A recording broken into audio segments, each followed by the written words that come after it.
Inoita kukutsikana. Yese tiri pavendo. Asi akisitese tinoshika. Vamwe vanorasika. What say? Ati mabula rimdara. Ansombo bova machini wajini mdaro. Ansombo. Koma siya kupo vipi koma ke kuoneka baby pakachanga December. Jamani ansombo yakudilisa muni yokutonise. Baby. Aba wainyubwaira usikatiriri tikuchatira. Sadaro wakuita.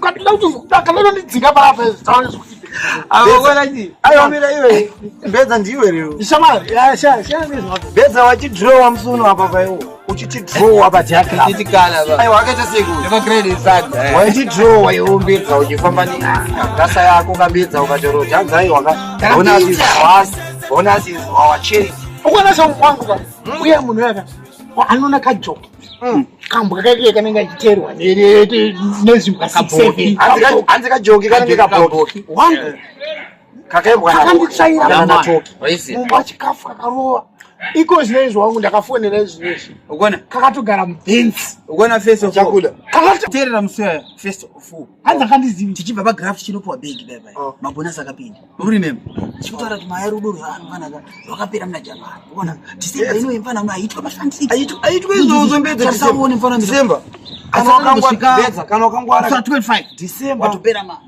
unombosiya giya richi rema hokoso minding mwangu ndokuti ukwanise kumbotyisa wabereka wako begi nekumboitaitira mhuri kambedza aisa then urikona panonopera January pepe ubva wanonomira futi aiwasamhanyika umira futi amiri kuona kuti February 14 paanenge asvika unenge wekuti anzi redredika aiwa valeka wakanoijamba kambedza orwanika uona musi wa 15 wemukira musi wa 15 umwe wangu kwambuya unoti ruregerero pano waiziya mbedza wazvona tichika saka zvisafana tirizo chiri kundibata bata kamuni kati izvo zvisuka kakatogara mubhenzi chiri kundibata bata kwauri mari yangu kakapera ndisina kana amene Christmas break mutombo terera unze pauri kudziringa vanhu vanhu madheza yaona kwakaokalira pamba na 16 kweta 25 kweta 26 pambata musi wa 1 urunzesa tikangodoma holiday afana kushanda mari yedu bonuses yese rasta ape kutaura kuti mari yese yakakraniswa rasta ndinotaura zvekuti izvezvi ya January ndoka mada utenga kuti hanzi January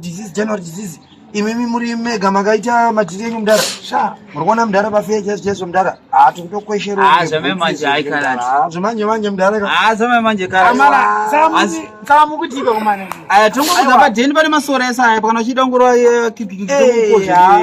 teta kutotura mara inodzidzisa wana ayo chero pana patiteza handinonzimbedza saka akoma teta kunotora badza mbedza takunotora badza tikanotora badza kana wapedza tichakuposadza utobva watifadza ameno kana zvarwadza ubva ugara wadzidza asi hatisi kuti 100 taparadza hamusina friends angu era mara hamusina aiwa kakudza tikuti kayombedza yakakunyadza siwe mungu ayo kakazvimba wati kambenzi zvezvi kambenzi akandizivi kambenzi asiwo izvezvo wamira nesu mufenzi mara makudanguru wamabhazi ausisina kana masense manguru wamabhazi aiwa respect angesiso ana tenzi aiwa akuti hanzi hanzi aiwa mwangu iwo izvezvo watiwa wakuti kunge chimpanzi